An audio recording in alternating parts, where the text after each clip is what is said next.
Le terrain de guerre, la pensée, l'auteur c'est Joyce Meyer. Présentement, nous sommes à la partie 3, chapitre 17.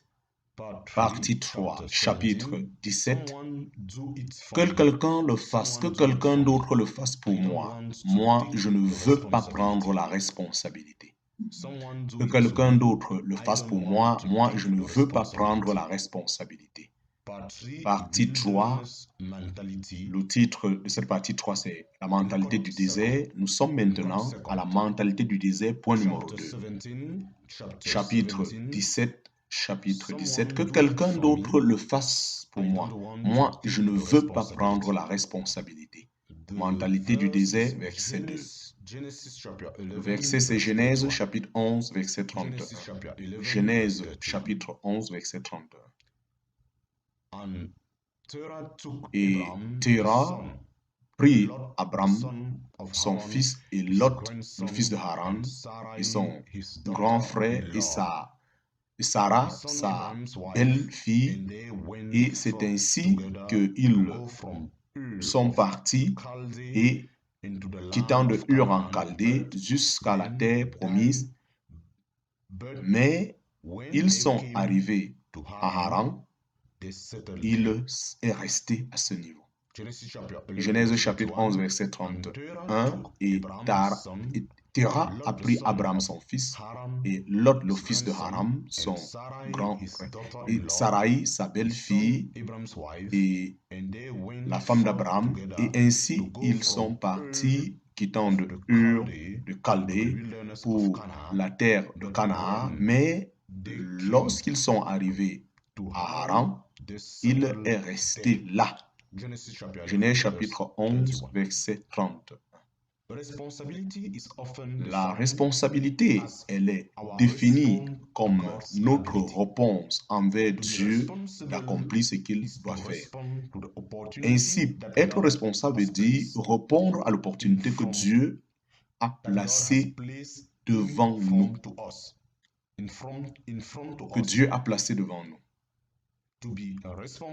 Pour être responsable, cela signifie que je dois répondre à l'opportunité que Dieu a placée devant moi. Dieu a donné au père d'Abraham la responsabilité, une très grande chance de répondre à cette habilité. Ainsi, il a placé devant lui l'opportunité de se rendre à Canaan, mais au lieu d'aller jusqu'à ce qu'il arrive à Canaan où Dieu l'a envoyé, il a décidé de s'arrêter et de rester à Haran. Et il est très facile d'être excité lorsque Dieu nous parle pour la première fois et qu'il nous donne l'opportunité de faire quelque chose. Mais comme Terah, la plupart des fois, nous ne finissons jamais ce que nous avons commencé parce que nous sommes engagés et nous ne nous sommes pas rendus compte que cela va nous demander plus que ce que nous avons pensé.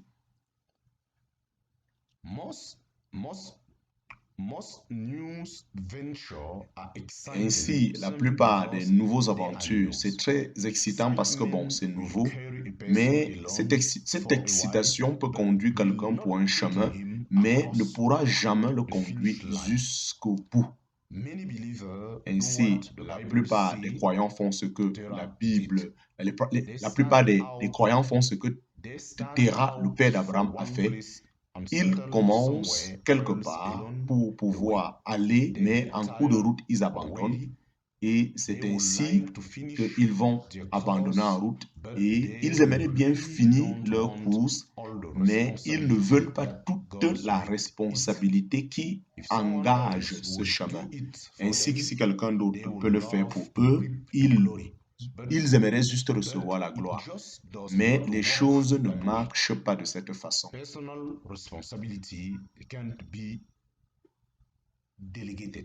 La responsabilité personnelle ne peut pas être déléguée. La responsabilité personnelle ne peut pas être déléguée. Le prochain jour, Moïse a dit au peuple, vous avez commis un très grand péché, maintenant j'irai vers le Seigneur et espérant recevoir le pardon de vos péchés. Moïse retourna vers Dieu et dit, « Oh, ce peuple, ils ont commis un très grand péché et ils ont fait pour eux-mêmes cette idole. Maintenant, si tu pardonnes leur péché et si tu ne veux pas le faire, je t'en prie, enlève mon nom du livre de la vie. » Exode chapitre 32, versets 30 à 32.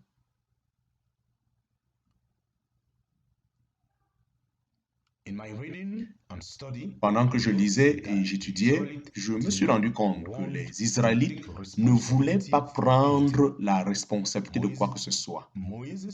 Ainsi, Moïse a pris le soin de prier, de supplier Dieu pour eux, et même il est allé jusqu'à se repentir à leur place lorsque, à chaque fois, ils se retrouvaient dans les troubles.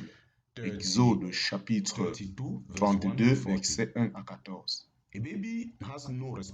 Un enfant n'a aucune responsabilité, mais pendant que cet enfant grandit, on attend à ce qu'il puisse prendre des responsabilités.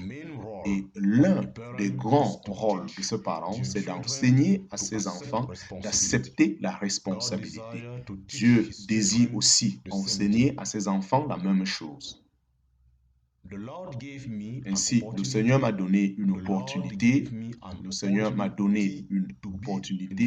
de pouvoir travailler à plein temps, d'enseigner sa parole dans des radios nationales de télévision, de prêcher l'évangile dans tous les États-Unis et dans les autres nations. Mais je peux vous assurer que ceci que Dieu m'a donné demande une responsabilité et que beaucoup ne peuvent pas connaître cette responsabilité. Beaucoup de personnes disent qu'ils veulent être dans le ministère parce qu'ils pensent que c'est quelque chose qui est seulement un programme de prédication de tous les jours. La plupart des fois, des gens veulent un travail dans notre organisation, pensant que ce qui est plus important et qu'ils vont pouvoir faire, ça serait juste de devenir une partie de ce programme. Mais plus tard, ils se rendent compte qu'il y a vraiment du travail et de même que dans tous les autres endroits, il y a tellement du travail. Et ainsi, ils se rendent compte qu'ils doivent arriver à l'heure, rentrer à l'heure, suivre l'autorité et suivre tout ce qui est important. Et c'est ainsi que lorsque des gens disent qu'ils veulent venir pour travailler pour nous, je leur avise que nous ne errons pas en passant le temps seulement pour chanter en disant Alléluia. Nous travaillons et nous travaillons dur. Nous travaillons dur. Nous travaillons dans l'intégrité et nous faisons ce que nous faisons avec excellence. Parce que c'est un privilège de travailler dans ce ministère, mais je me rassure de leur éclairer ce point, les nouveaux qui veulent entrer, afin que lorsque leur excitation venant de leurs sentiments aurait passé, qu'ils se rendent compte que nous demandons davantage d'eux. Va et observe la fourmi. Va et observe la fourmi. Va et observe la fourmi, toi paresseux, et considère ses voies et deviens sage. Bien qu'elle n'a pas de roi ou quiconque, elle œuvre pour pouvoir à sa nourriture et ainsi elle garde continuellement pour la récolte. Jusqu'à quand vas-tu dormir?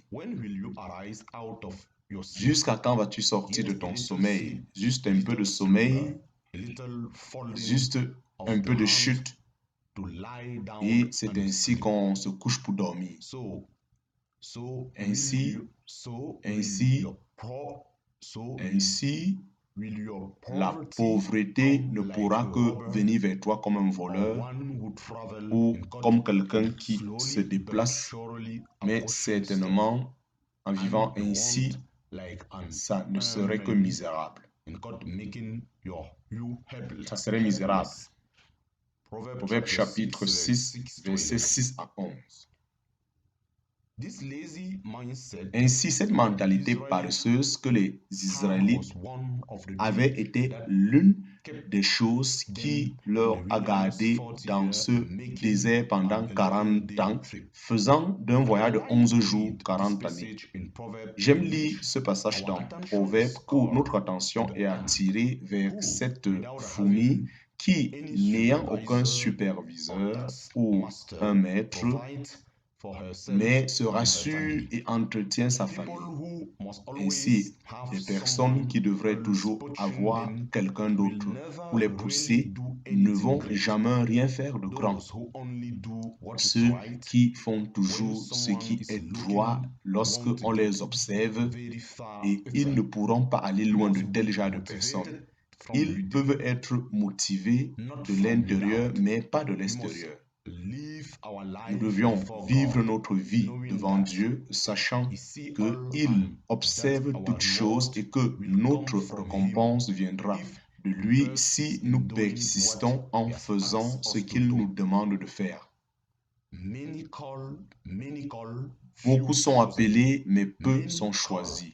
Beaucoup sont appelés, mais peu sont choisis. Oui, beaucoup sont appelés, mais peu sont choisis. Matthieu chapitre 20, verset 16. Une fois, j'ai écouté un enseignant de la Bible qui disait que ce verset déclare que beaucoup sont appelés ou beaucoup d'opportunités leur sont données pour accomplir quelque chose pour le Seigneur, mais il y a peu qui prennent vraiment cette responsabilité pour répondre à cet appel. Et tel que je l'ai mentionné dans les chapitres précédents, beaucoup de personnes qui sont enthousiastes mais pas vraiment intéressés. Ainsi, ceux qui ont la mentalité du désert voudraient avoir toutes choses mais sans rien faire. Levez-vous et partez.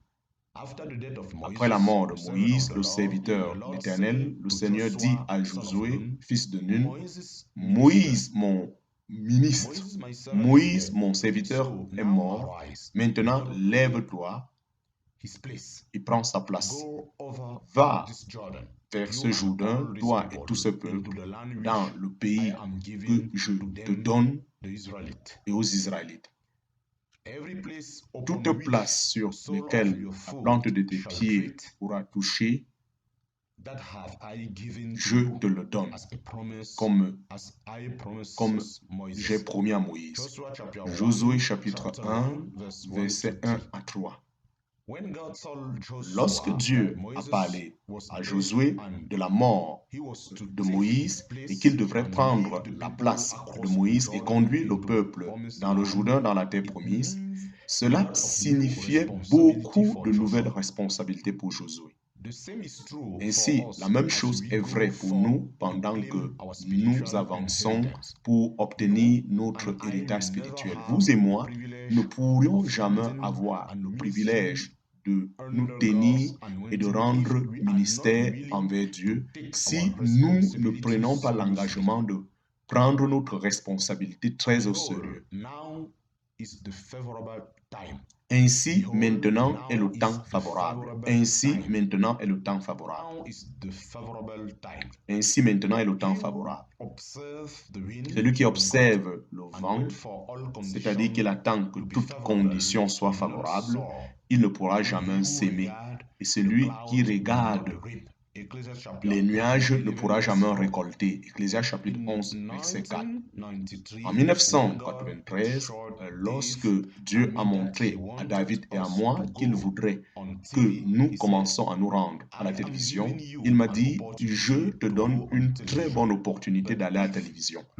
Mais si tu ne prends pas cette opportunité maintenant, cela, tu ne pourras plus jamais avoir cette possibilité. Ainsi, si Dieu nous disait que cette opportunité était pour ce moment précis, si il ne nous avait pas parlé ainsi, nous aurions pu repousser. Après tout, nous étions dans une position où on pouvait vivre de manière confortable. 9 ans, pendant 9 ans, nous avons été sur un chemin où nous travaillons dans le ministère. Maintenant, subitement, Dieu nous donne une autre opportunité de pouvoir, au travers de la parole, faire face à beaucoup de personnes que nous voulons le faire avec tout notre cœur. Mais néanmoins, pour pouvoir le faire, cela devrait nous conduire à quitter notre position confortable et accepter de nouvelles responsabilités.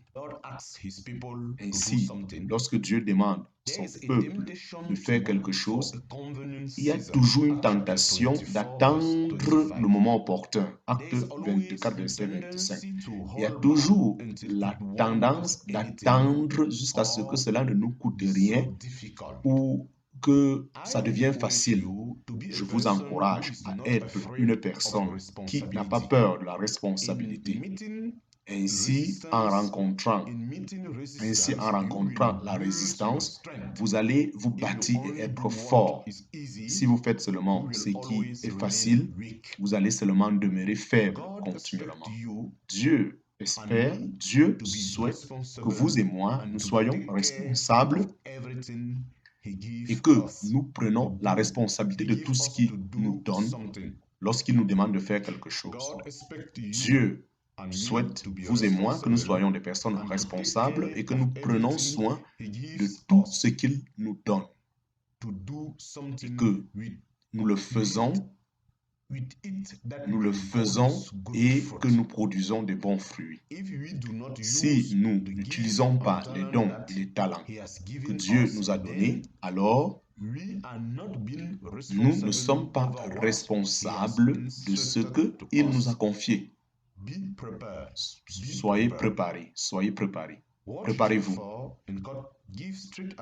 Ainsi, préparez-vous et soyez actifs parce que vous ne savez ni le jour ni l'heure quand le Maître va venir. Matthieu chapitre 25, verset 13.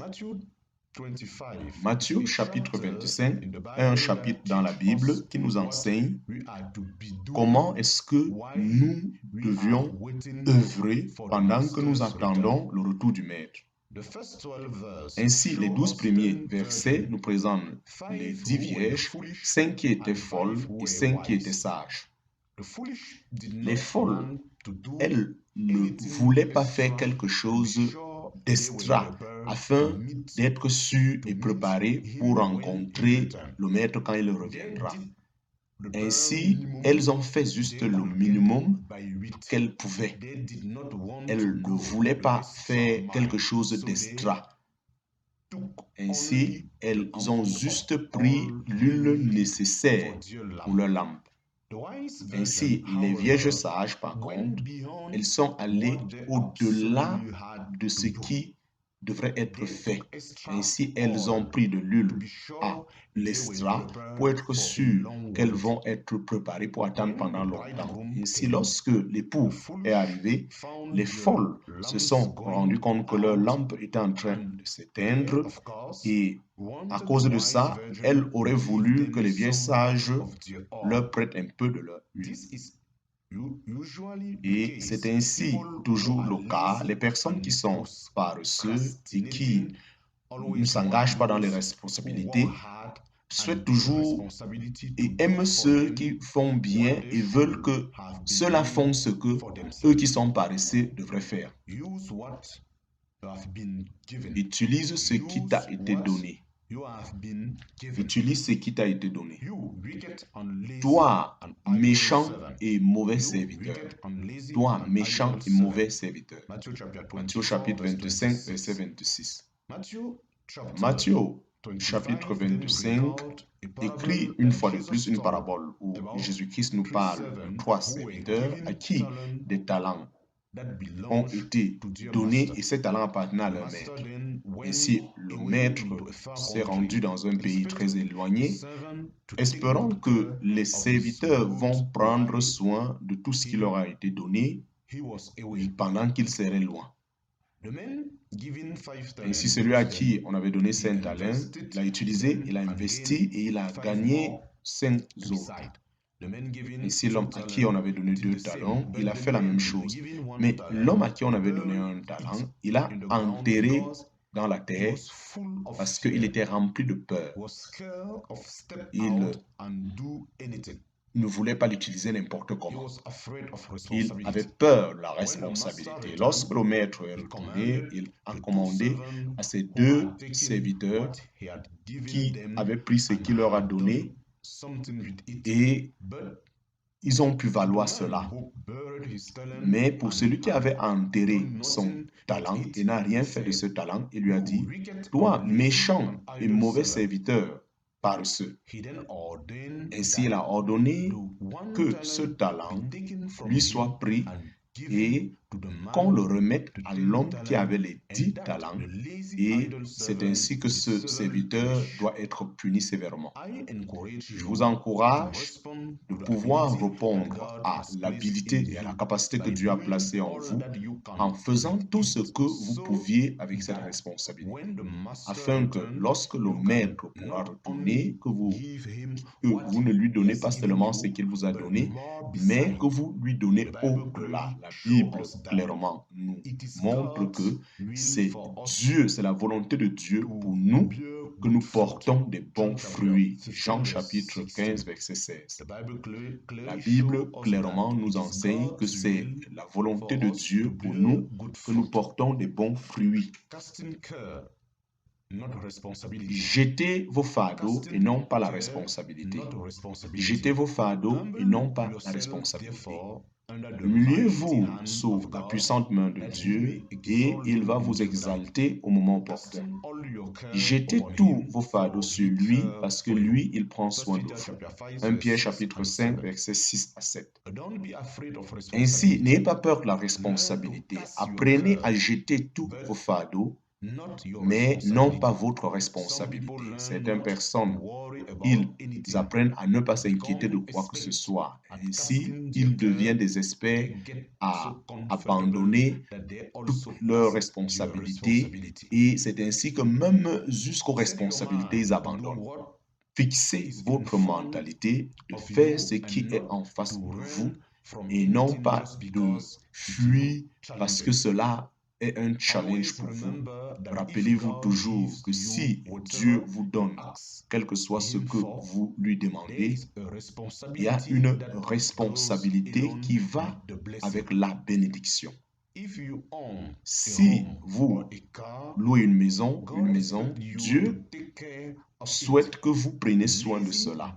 Ainsi, des démons paresseux vont vous attaquer dans vos pensées et vos sentiments, mais vous avez la mentalité de Christ qui vous permettra de reconnaître la tromperie de Satan et de surmonter vos sentiments et de faire ce qui est droit. Ainsi, demander quelque chose, c'est facile, mais porter la responsabilité de cela, voilà ce qui développe le caractère. Ainsi, je me rappelle des moments où j'étais en train d'essayer de parler à mon mari afin que nous puissions payer une maison à côté de la mer, un endroit où nous pouvons de temps en temps aller nous reposer, prier et étudier. Une place où nous pouvions nous rendre toujours là-bas. Et ainsi, je lui disais combien merveilleux cela serait, combien nos enfants et nos grands-enfants vont se réjouir et comment est-ce que nous pouvons conduire nos leaders là et avoir des réunions et des merveilleux moments dans la prière ensemble. Et ceci semblait très bon et à mon imagination, mais David a continué à me dire toutes choses qui devraient engager pendant qu'on aurait cette maison.